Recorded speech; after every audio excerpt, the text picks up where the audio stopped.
I opened the front door just before they had the chance to knock. Deline Harrow was standing there overdressed for a morning visit and smiling like she was announcing a birth, not an ambush. Julian stood a step behind her, his expression unreadable, hands clasped, and behind them 2 others relatives from the rehearsal dinner, one of them holding a slim leather folder with a gold clip at the top. "We just need a quick signature from Vada Deline," said, smoothing her voice like a napkin over a messy table. "It's just a family formality. Transparency, you know." Vada was behind me. I could feel her breath tighten. She hadn't moved. My eyes dropped to the folder, then to the small stamp tucked into the notary's pocket. A notary. On a Wednesday morning. With no call, no heads up, no courtesy. I didn't raise my voice. I just stepped aside, but not enough to let them in. "I told you," I said, still looking at the notary's seal. They'd come. Vada hadn't believed me last week, or hadn't wanted to. I didn't blame her. She wanted to start a life, not prepare for a war. Julian smiled finally. The kind of smile that doesn't touch the eyes. "It's not a big deal," he said. "Just some paperwork so we can link our finances." Everyone does it. Deline reached into her bag, drew out a pen. "It's already filled out," she said. "Just needs her signature. We've taken care of everything else." I looked past them down the drive. No car running. No escape hatch. I straightened my back. "Vada," I said gently, not turning around. "Why don't you go put on the kettle?" She didn't move at first. Then slowly, I heard her footsteps retreat toward the kitchen. Deline blinked, surprised. "Oh, we don't have time for tea, dear." I looked at her this time directly. "Then you should have called ahead." And with that, I stepped fully into the doorway, making sure no one else got past me. After the funeral, it was just Vada and me. She was 6 when her mother died, too young to understand the weight that landed in her lap. I sold the house in Portland, packed our things, and took her to the orchard lot, where I'd spent the early years of my own marriage. Quiet land, no neighbors close enough to ask questions, just old trees and older soil. She grew up thinking we lived simply because we had to, that I clipped coupons because I enjoyed the game, that our orchard yielded less each year because of age, not because I'd diverted water to preserve mineral access. I never told her what lay beneath our feet.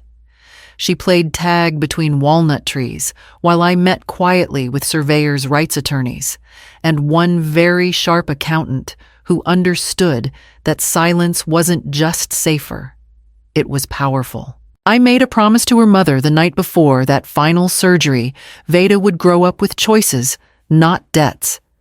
When the offers came loud, flashy, urgent, I refused them all. The land wasn't for quick cash, it was for legacy. Now at 24, Vada thought she'd inherited a sleepy patch of dirt and some passive shares in a trust. She didn't know it had matured, didn't know the contracts had been locked in place, didn't know that after 15 years of development beneath our soil, the rights were now worth $80 million and climbing. Only 3 people knew me, the trustee, and 1 legal assistant I'd sworn to silence. And now Julian's mother was standing at my door asking for a signature. That folder wasn't about transparency. It was about transfer. A single line, one scrawled signature, and years of protection would dissolve like dust. Vada didn't know that yet, but she would. As soon as the kettle clicked, I stepped inside and opened the drawer by the fridge, the one where I kept the real documents. Vada had chosen a soft, simple gown. No glitter, no train. She twirled in front of the mirror light, catching the edge of her smile. I sat in the corner with a cup of lukewarm tea, watching her reflection more than the dress. "I think this is the one," she said, spinning again. "It feels like me." It did. Quiet, thoughtful, a little braver than she knew. She caught my eye in the mirror, and I knew it was the only chance I'd get. "Vada," I said softly, "never tell Deline about the inheritance." She paused mid-twirl. What I repeated it just once. Calm. Direct. She's not like that, Vada said quickly. She's generous. Her family owns 3 foundations. She offered to cover our honeymoon flights. I'm sure she did, I said. She gave me a look, half confusion, half worry. I'm not saying don't trust your husband, I added. I'm saying don't underestimate people who think they deserve what you haven't even unwrapped yet. Vada shook her head and laughed it off, brushing my words away like lint from her sleeve. I didn't press. I didn't want her to walk down the aisle with suspicion. But I couldn't leave her unguarded either. That night, after I got home, I logged into the trust account and requested the transfer. All assets moved into a new LLC registered under her initials. New custodian, new protections, and one new clause forfeiture of access if the beneficiary was found to be acting under pressure or coercion. It wasn't paranoia, it was math. The moment someone saw a number that large, they'd see her differently. Not as a woman, not even as a partner, but as an opportunity. The legal update came through the next morning.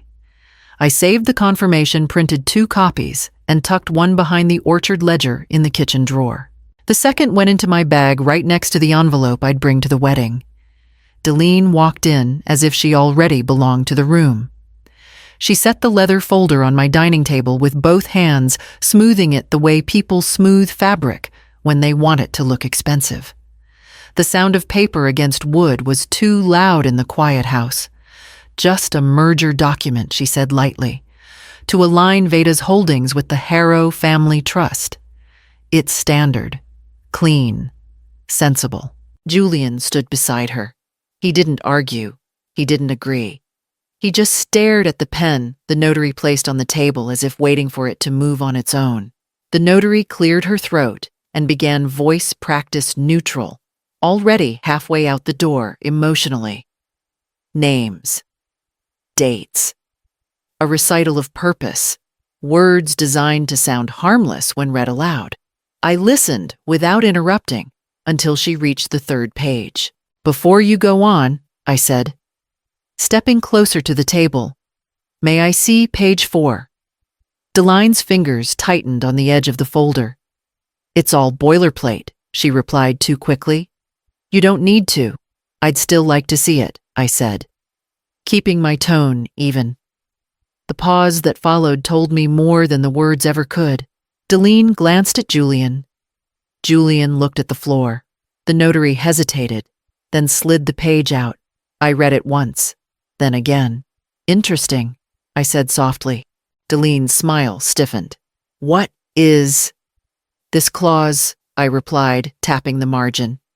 It assumes the original trust structure is still active. The notary frowned. Is it not? I looked up at Deline. She held my gaze for half a second too long. That trust was amended last week, I said, which makes this document inaccurate. The notary straightened in her chair. Deline laughed a sharp, polite sound. That must be a misunderstanding. No, I said gently. It's preparation. The notary's eyes dropped back to the page, slower now, reading instead of reciting, and I knew the rhythm of the room had shifted in a way Deline hadn't planned for. The notary stopped reading, not paused, stopped. Her voice, which had been smooth and automatic, went flat in a way that made the room feel smaller. This trust mentions automatic forfeiture if the beneficiary is found to be acting under coercion, she said, eyes still on the page. That includes emotional pressure, time, pressure, or misrepresentation. Deline's face tightened for just a fraction of a second. It was small, almost polite, but I saw it. That clause is invalid, she said quickly. It belonged to the previous version of the trust. I didn't raise my voice when I corrected her. I didn't need to. That version was voided last Monday, I said. This is the current structure. The notary looked up at me for the first time, really looked. Not as an obstacle, as a variable. Do you have documentation of that amendment, she asked. I reached into my bag and slid a thin folder onto the table. No drama, no flourish. The notary reviewed it carefully. too carefully for Delene's liking. I could feel the impatience rolling off her in quiet waves. "This changes things," the notary said, finally leaning back. "If the trust has been amended and includes a coercion clause, I can't witness any signatures related to asset alignment without independent legal review." Julian shifted his weight. He opened his mouth, then closed it again. Delene leaned forward. "This is being blown out of proportion. We're family." The notary shook her head once. "Family status doesn't override legal safeguards." Silence followed. Not the awkward kind. The dangerous kind. Delene looked at me as if waiting for me to soften, to smooth it over, to say something that would let her regain control of the room. I said nothing. The notary gathered her pen and stamp. "I'm going to have to decline witnessing this today." That was when Delene realized she wasn't rushing anyone anymore. She was stalled. And stalls make people show their hands, especially when the person they expected to fold stays quiet and lets the process do the speaking. The room had gone still, air held tight, like the moment before a storm breaks. All eyes shifted to Vada. She stood near the archway to the kitchen, one hand resting lightly on the doorframe, the other wrapped around the tea towel she hadn't realized she was still holding. Julian moved first. He reached for her arm, a soft touch meant to soothe. "It's not a big deal, love. Just sign it so we can all move on." Delene chimed in, smile pressed back into place. "This is normal. We're one family now. It's just paperwork to formalize that. There's no need for drama." Vada didn't speak right away. Her eyes fell to the folder on the table, then to the notary's bag half-packed, then finally to me. I didn't nod, didn't gesture. I just met her gaze and waited.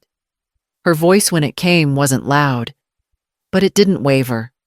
"No," she said, "we're not signing anything today, or ever." Julian blinked, his face tightening in the places he used to keep soft for her. "You don't trust me. You brought a notary without telling me she answered. You stood there while they pushed legal documents at me. That's not trust." Delene's tone sharpened. "You're misunderstanding our intent." Vada looked at her calm but direct. "No, I think I'm understanding it perfectly now." Julian's hand dropped. He took half a step back, but the flicker in his expression said more than the silence did. It was small, but I caught it. The frustration, the disappointment that things hadn't gone according to plan. The shift from charm to calculation. That was the part Vada saw too. She inhaled. Once, folded the tea towel and placed it on the counter. Then she walked to the table and gently closed the folder. "If this is how we start," she said, "then maybe we don't start at all." And without another word, she walked toward the porch door and opened it, the breeze curling in like it had been waiting to be let back inside. As the wind stirred behind Vada, I reached into my bag and pulled out the envelope I'd kept untouched until this moment. Cream stock red wax seal, stamped and dated by the clerk's office in town. I placed it gently on the table where the now closed folder still sat. "This," I said, "is the real trust. Filed, witnessed, protected." The notary looked at it, then at me. Her expression changed just slightly. Recognition, maybe. Respect, definitely. Delene didn't move at first, but I saw her fingers tense, curling in toward her palm, like they wanted to grip something they no longer had a right to hold. Julian shifted again, but the bluster was gone now. What he'd come here to do had already unraveled. And he knew it. Delene narrowed her eyes. "Where did you even get legal help without us knowing?" I tilted my head, not out of pride, but out of habit. It had been years since I last drafted financial shields. Decades since I walked out of a firm where men thought I was the secretary in every meeting until I signed the bottom line. "That's the thing about being underestimated," I said.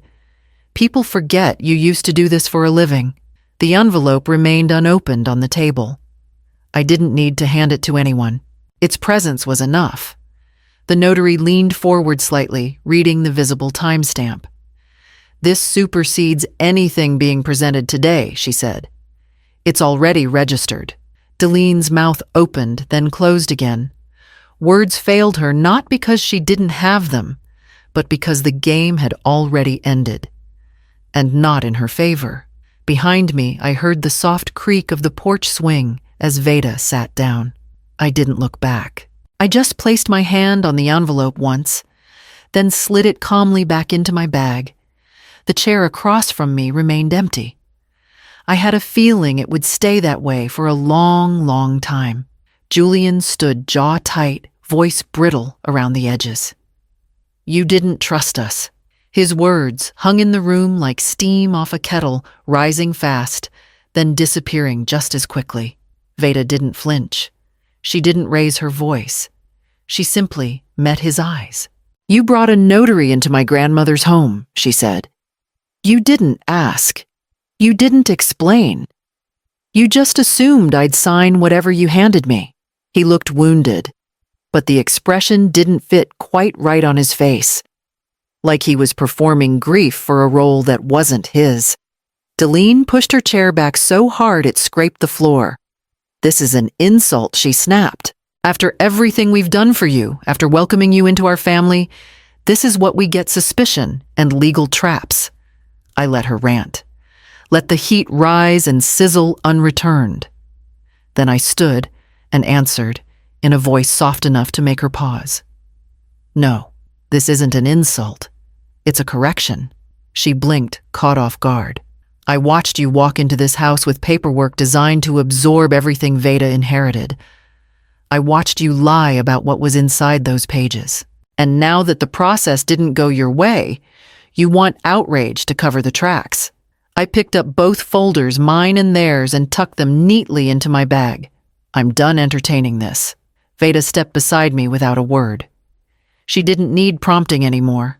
Julian opened his mouth, but nothing came out. The calculation in his eyes had returned. Not love, not concern, just the math of disappointment. We turned toward the front door. I opened it, and the air outside was clearer than I remembered. Behind us, Julian stayed seated. Delene stood still, her fists clenched at her sides. Not one of them followed. As Vada and I stepped out onto the porch, the swing swayed just slightly in the breeze. She sat without saying anything. I stood beside her, watching the light shift across the orchard, and thought now maybe the silence would finally hold. Days passed without a word from Julian. No calls. No messages. Not even a question. Then, late one afternoon, an envelope arrived without a return address. Inside was a card. Blank on the inside except for one line scrawled in faint blue ink. Sorry for the misunderstanding. No name. No explanation. Vada read it once, folded it cleanly, and tucked it into the back of a drawer. She didn't comment on it, and I didn't ask. The next morning she showed up at the orchard office without being asked. She brought 2 mugs of coffee and a quiet determination that reminded me of her mother at that same age, serious, steady done with waiting for permission. We sat together at the desk where I'd handled the family accounts for years.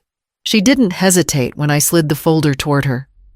We reviewed every policy, every clause, the investment accounts, the mineral royalties, the LLC, the new estate protections. She took it all in, asked good questions, understood the shape of what had nearly been taken from her. Then page by page, we went through the beneficiary updates. Some had default names from years ago. Others had blank spaces waiting for a next of kin. One by one, we corrected them. I watched her sign clean, deliberate strokes beside mine. From now on, every major form would require 2 signatures, hers and mine. No one else's. No new spouse. No inherited in-laws. No notary slipping through the back door. Just us. Just the ones who had done the work and kept the lights on. She sat back. When we finished the last one, took a long breath and closed the binder, like it had been carrying something heavy for too long. I slid it back onto the shelf and made space for a new folder, one labeled not with a name, but with initials. because Vada Quinlan was no longer just the heir. She was the one holding the pen. 1 week to the day. Just after 9, I saw the car from the kitchen window. Delene's. She pulled into the drive slowly, like someone trying to convince themselves they had business being there. She didn't park. She didn't get out. Vada and I were at the porch table sorting through new paperwork. Smaller things now. Property taxes, licensing renewals, orchard supplier contracts. Nothing urgent, just steady work. The kind of work that builds something lasting. Delene sat in the car for nearly a full minute, watching. She saw Vada beside me, pen in hand, posture, calm expression, unreadable. Then she shifted the car back into reverse and rolled out the way she came, tires silent over gravel. No one stood. No one waved. We didn't speak for a long time after that. Just worked. Pages turned. Dates were signed. We moved on to the next task. Then, as the breeze stirred a few loose sheets, Vada spoke without lifting her eyes. "I was going to sign," she whispered. I didn't need to ask when. I knew. In the first 5 seconds before the questions, before the page turned. When pressure had the softest face. I nodded. "That's why I was here," I said. She didn't respond. Just kept writing. And when the pen paused at the next signature line, her hand didn't shake. The old folder was locked away now. Labeled and filed, not forgotten, but sealed. It didn't belong on the porch anymore. And it didn't belong in her hands. What she held now was hers. After we finished, she stood and gathered the loose papers into a neat stack. I poured fresh coffee. The rhythm was ordinary, and that was the point. No one else showed up that day. No calls. No notes. And for the first time in a long while, the quiet didn't feel like waiting. It felt like peace.